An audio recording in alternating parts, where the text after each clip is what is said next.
Knock, knock.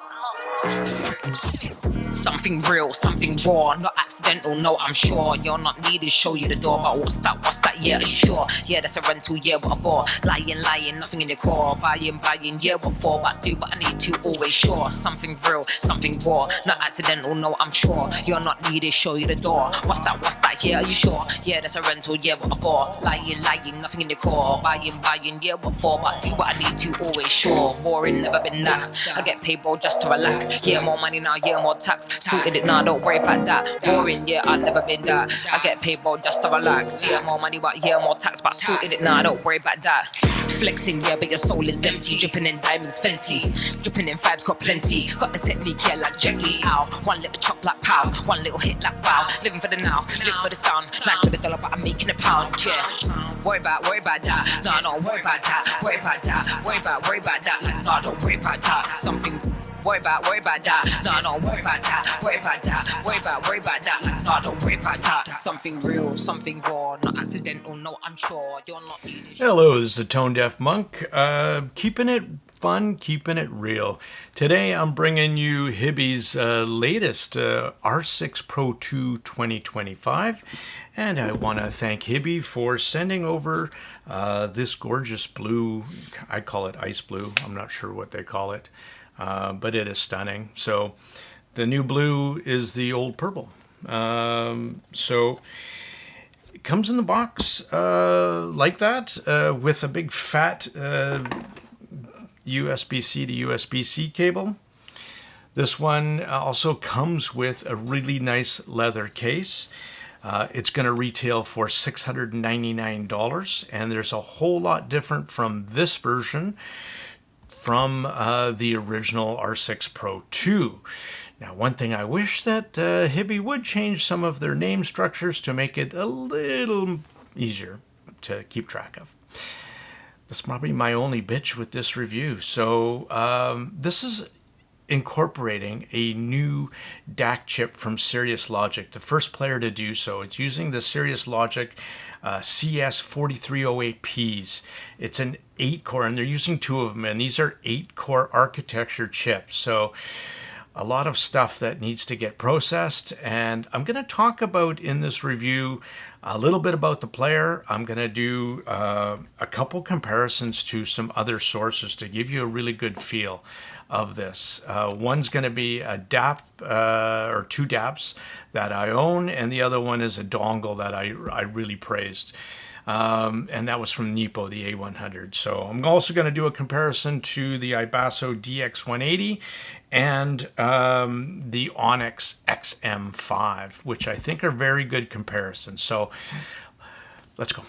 What changed? Well, from the R6 to the R6 Pro 2, here's a little chart that Hiby put out just so you can have, and they're very transparent. I love that about it. I'm going to start off with this review and actually saying, other than the R8 2, this is my favorite Hiby DAP. I really, I think it's well priced for what you get.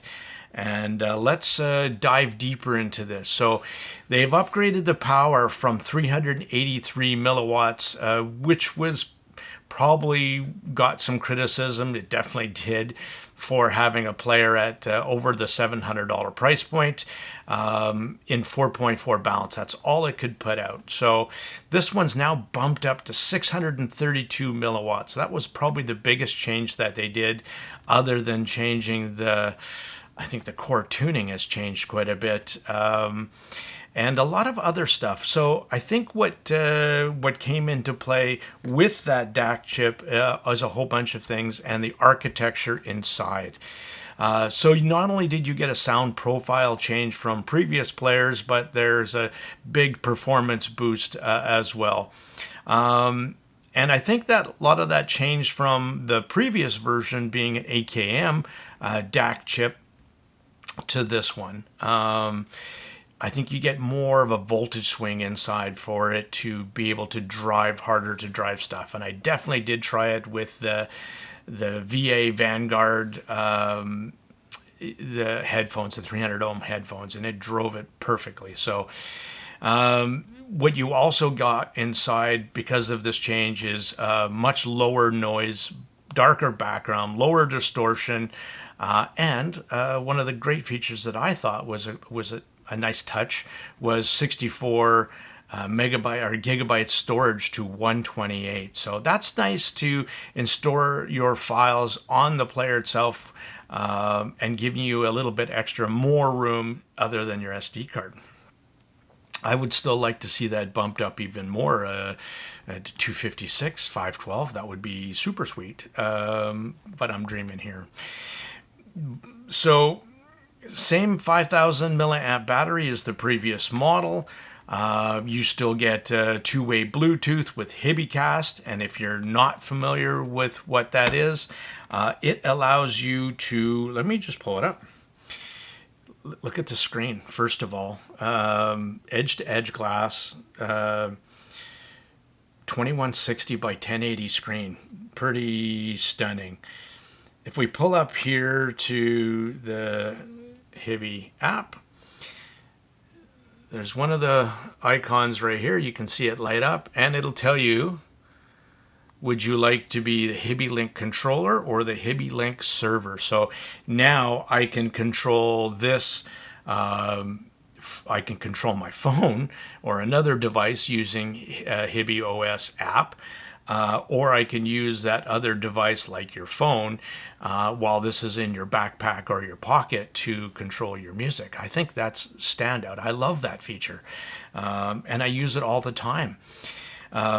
So the other thing I'm going to talk about too is something, if you haven't ever bought a Hiby player before or used the Hiby app, the MSEB, right? And the PEQ function. But the PEQ function, first of all, is a dream with this player because because it's full Android, you can now go to Squiglink and put in your IM that you're picking, hit your target, and I use my target, of course, and it auto download, auto EQ comes up with a file. It saves it on the device. You pull up the PEQ, and you can then import your settings. And I do that with the fat frequency deuce.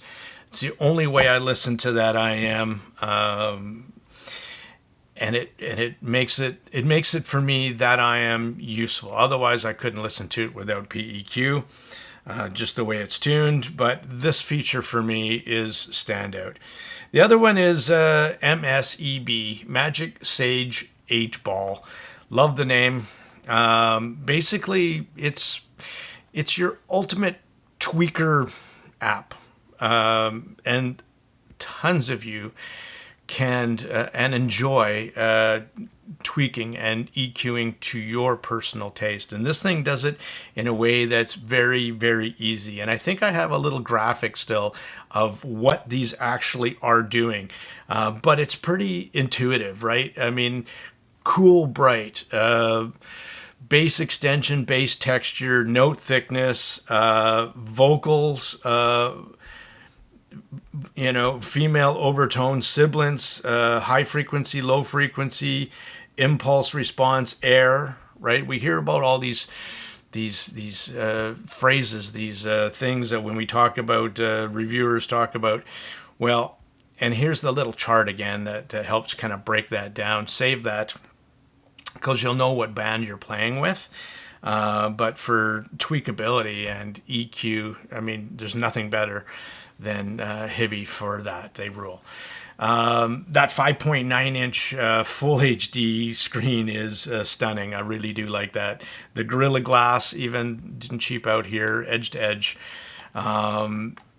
And it's nice seeing that this is the first player to use that Cirrus Logic 4308P DAC chip, and it's quite nice. And I'm going to talk about sound in a bit. So not only did this thing get a significant boost in performance with the 32-bit oversamplings, dual clocks, and I'll talk about the femtosecond clock as well.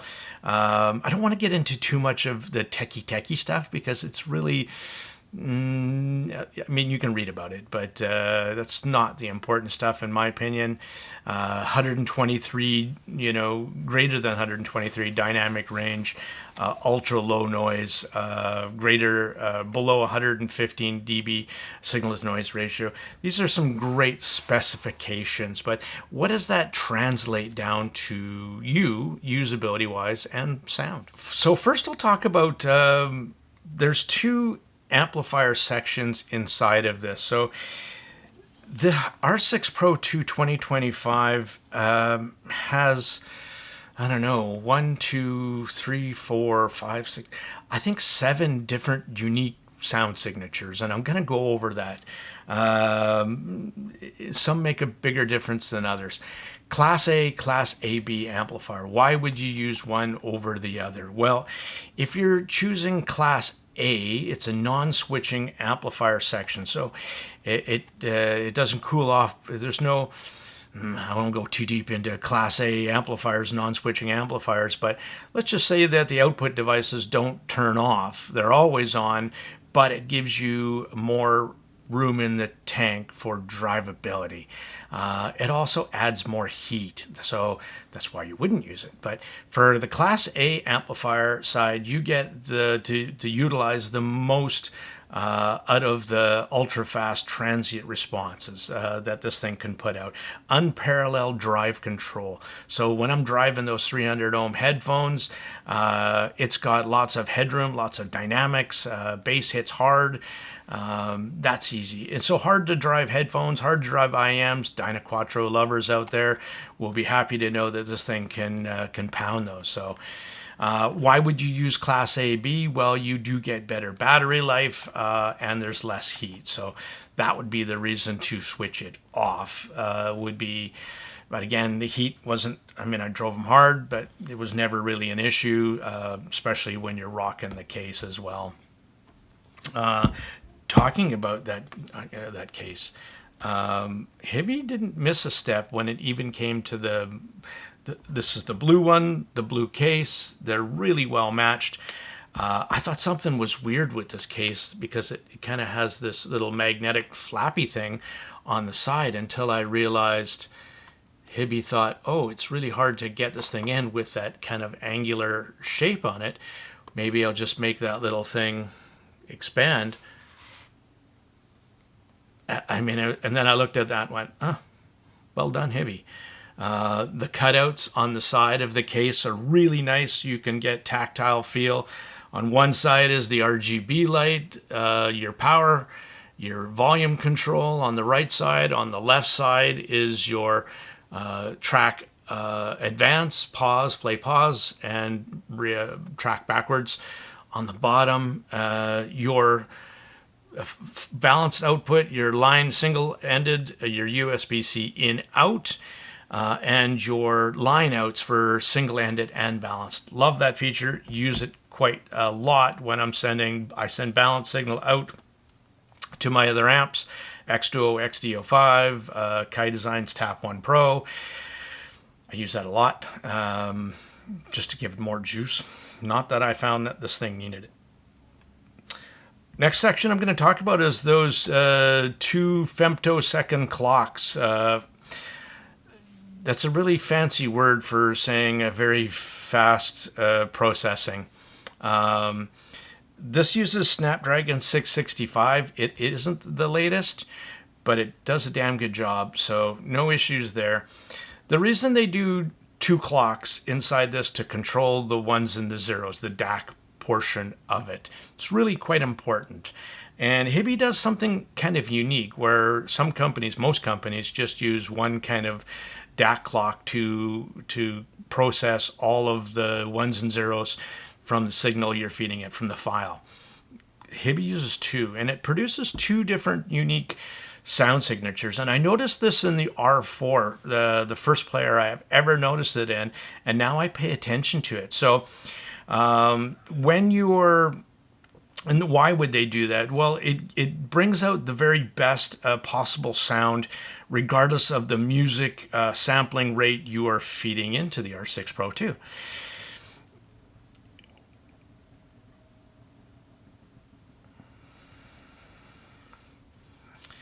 I'm going to talk more about that in a second, but the other part in its changing sound profile is the gain control. And this was a pretty interesting observations in my journey with the R6 Pro 2. On high gain, you definitely get more dynamics. But I found, like when I was listening to the unique melody Stardust, that it sounded more grainy, loses its nice smoothness that I think the core of this player has in that DAC chip and the rest of the architecture, and it produced a more mid-forward sound. And when you turned it down, it also tuned it down. So there was a whole lot less of that. And then when you put it on the low gain, I found the R6 Pro 2 to be a very smooth and balanced sounding player. And that was kind of interesting. I haven't really observed that a lot in different players with the gain controls. It changed quite a bit with this player, and I thought that was kind of enough to make it stand out. Now I'm going to talk about some comparisons with other players, just to give you an idea of, and this is how I got to getting to know this player in its sound profile. I used a bunch of gear. Like I said, I used the Velcan Electronics, the UA Vanguards, the 300 ohm headphones. I've used the unique melody Stardust. What was I listening to this morning? I was listening to the Full Cantor, and I was listening to the Zen's Top Pro. So I was getting a very good feel of this player and its sound characteristics. After me, of course, burning this thing in for over 100 hours, then I started critically listening to it. So first up, I want to do a bit of a comparison to this player, and this is the Cayin N3 Ultra. This uses a little bit older version of the AK DAC chip, the 4493. They chose this because it's very analytical sounding. And they paired that with a very analytical sounding and kind of dry and uncolored amplifier section in this. And it's a kind of a weird player, and the fact that they put the Raytheon Jan tubes in here to kind of give it a little bit of a warmth to it, but I think that was a bit of a failure. I still like this player quite a bit as a carry, but it's like I'll jump more into it, right? Just talk about the sound difference and how I was kind of figuring out how the R6 Pro 2 2025 sounds. So in between the two players, that's a $529 player. So it's $170 less. But here's what you got into the sound-wise. The N3 Ultra bass goes deeper and I think has slightly better texture, whereas the R6 Pro 2 has a faster, tighter bass and a more open and spacious sound. Smooth and natural and less congested and cleaner mids. Top end also has a more detailed and sparkly high end out of the two. So the R6 Pro 2 for sound-wise is the better player. Feature-wise, the Pro 2 slays it, whereas the Cayin doesn't have Wi-Fi, it doesn't have Bluetooth, and it's interesting because this uses a version of Hiby OS operating system, but it's so stripped down. Like if I talked earlier about importing into that PEQ, so it has the PEQ, but in order to get it, you'd have to go to another device, your computer, whatever, do what all I said earlier, auto EQ, save the file, then sideload it to this player, and then load it into the amplifier. It's a bit of a pain in the ass. Whereas you just do with the R6 Pro 2, you just go onto this web browser, being full Android, and bing, bing, bing, fast, awesome, easy, right? Power-wise, out of the two, which is kind of interesting, is just slightly less powerful. And that was kind of one of my criticisms about the Cayin at 600 milliwatts of power, is it runs out of juice a lot. That amplifier section inside of it, it might be outputting 600 milliwatts, but it doesn't have a lot of balls to drive stuff. It runs out of juice a lot. Like, it really couldn't do the Dyna Quattro, for instance. It just didn't have the stuff, right? Whereas the R6 Pro 2 easily drove it. So, and it sounds like a more powerful amplifier. There's more in the tank. The two both had great, because I both used the low output of both of these, and they both output 4.2 millivolts of power. So lots of signal coming out of it, which makes the usability of the DAP also better as well. I always thought that the N3 Ultra, and I still do, of course, is a very clean and uncolored, highly resolving DAP. Now, that being said, I got to give credit to Hiby for the R6 Pro 2 2025 to raise the bar for increasing that player's resolving prowess, but also making the playback more open, clear, and transparent sounding. And that's a big kudos and big praise over the two. Now, instead of comparing it to another DAP, in this case, I'm comparing it to a little dongle that I thought was simply outstanding in its sound quality, and that was the Nipo A100. And switching between the two sources, I can honestly say that the two sound very close in tonal accuracy, dynamics, and performance. And again, that's giving big praise to this player. I would think the R6 Pro 2 as a A100 with all the bells and whistles, in full Android, in DAP form, with even more power. That's how I would describe the two. The A100 still sounds like having a darker background, though. You can pick that up. And the R6 Pro 2, slightly more open, spacious stage, tiny bit more mid-forward presentation. And because you're switching different sources, again, you get the feel. I know the A100 from extensive testing is kind of ruler flat, nothing boosted. And here's where I can start picking up, especially with the different gain levels, how much more mid-forward it gets. And it only gets just a teeny smidge more mid-forward in lower gain, which I think is a good thing, because it adds more, especially for female vocals, adds more clarity, more dynamics. So next up, another $529 DAP. In this case is, don't mind my pink alligator case, for the iBasso DX180, another phenomenal DAP player in the mid-tier category. This one's using a quad array of Cirrus Logic DAC chips, again, last year's, or the flagship, the 43131s. Again, Snapdragon 665, 4 gigabytes RAM, again, 128. So the specs are very comparable, using Android 13, where the R6 Pro 2 is using Android 12.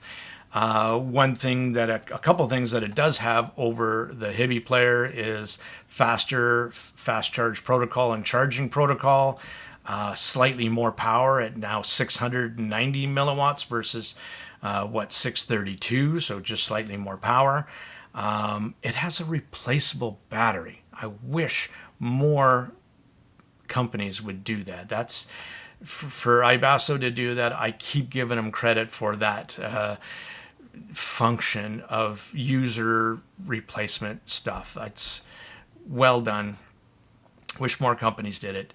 A teeny battery at 3,200 milliamp hours, but it has the same amount of 13-hour playback on balanced out, which is saying excellent things about their power management system, right? So Out of the two, to summarize just the two before I get into more of sound, I think the iBasso is probably the less colored, the more neutral sounding, and the R6 Pro 2 is the more lively with better vocals. So that's how the two came across.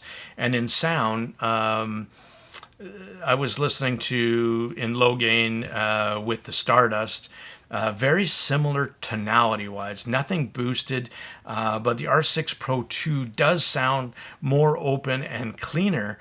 When I was listening to Cheap Thrills from Sia and Sean Paul for bass and vocals, they differ in two ways. The bass of the DX180 is slightly more tactile and bouncy, whereas the R6 Pro 2 maybe had a little bit more sub-bass, and has a better crispness and a slightly more clean and sparkly top end. So resolving power goes to the R6 Pro 2 2025. Both fantastic players, but here's maybe why you would step up into one over the other. So now I'm going to throw it up against a more expensive player, $40 more than what Hiby's asking for theirs, into the ONIX XM5. This thing is built like a freaking tank. I really love it for its build quality. You got to buy the case separately. A lot of DAPs are like that. But this is a cool player. It's an interesting player. It's a Linux-based, non-Android player using an ES9039 Pro DAC chip. It has over 1 watt of power, huge power, and a huge battery, 7,000 milliwatt battery. The thing is a tank. It uses a smaller 3-inch screen, only a 720p screen. It's monochrome, so it's one color. It looks kind of boring on the screen. It's not about the player itself. It's more of utilitarian and kind of all about the sound, right? 4 physical buttons. I love that. When I saw it, I was super excited. One's programmable. I think that's pretty cool. It also can use Shanlings, because Shanling makes it. The Edict Player Companion app, where you can control this from your phone. I like that. Still has Tidal, but it's a really kind of washed out non-Android version, which the full experience of Android on Tidal is significantly better than what you can get on here. Still has the DLNA NAS capability like the Hiby, so they don't lose any features there. But in sound, they differ hugely. The XM5 is a richer, more colored, smoother, more organic playback with deeper texture into the notes across the board. And I was listening to, in my mind, some jazz. The XM5 exhibits a richness to the music and a musicality and smoothness that the R6 Pro 2 didn't quite bring out as well. With the R6 Pro 2, it does kind of focus you more on letting you hear details and a bigger, more open stage. So with that top end crispness, you got a bunch of other things like air and details and open stage over the kind of more analog sounding XM5. Overall, I feel the XM5 is probably the more balanced of the players and would be better suited for technical IMs and really analytical gear maybe, whereas the R6 Pro 2 would be better paired with smoother, warmer gear. And that came into play when I was really in my journey, when I was listening to the Cantor on both players.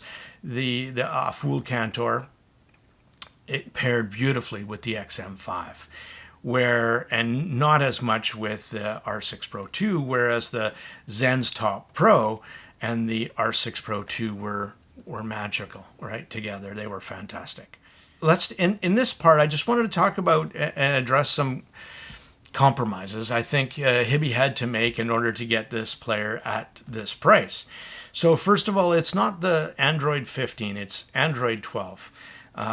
Is it the latest Bluetooth 6? No, it's Bluetooth 5, so a few protocols behind.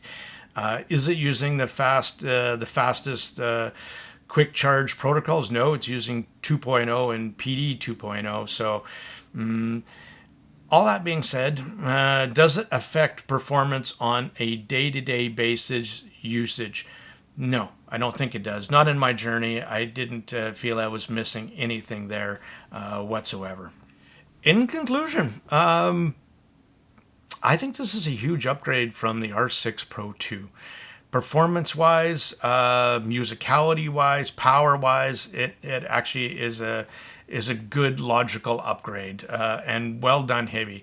I'm glad they switched out from the AKM 4499 to this new Cirrus Logic. I think it was a good choice, and I really like the sound profile, where I found the R6 Pro 2 to be a bit warmish, but also mid-forward, and where I found the R6 Pro 2 2025 to be a lot more balanced, just slightly mid-forward, and again, that was dependent on the gain control, but nicely done, adding a little bit more detail into that area where you could focus your attention, right? The R6 Pro 2 2025 for me combines a great mix of technical performance and musicality. The dual clocks add a different distinct sound profile, with high-res files coming across as clean and resolving, but with a smoothness that complements warmer gear. When playing lower res files or streaming, say, Spotify, the R6 Pro 2 2025 seems to squeeze the very best out of each and every track, and works works great for more resolving gear as well. The low, medium, and high gain also changes the sound profile to suit your tastes, and helps with creating good synergy with whatever gear you're pairing it with. The great power output, responsive UI, long battery life, fantastic screen, makes this player the undisputed champion of usability and EQ mastery. Really like that. It makes this Hiby, I think, a very serious contender in the mid-tier category. A perfect all-rounder, really, with no serious flaws, no red flags, a great look and build quality, and a very solid tuning. So overall, I came across with the R6 Pro 2 enjoying this player very much in its usability, and I just really liked the way it sounded and came across with everything I threw at it. So, Tone Deaf Monk, thank you so much for watching. Out for now.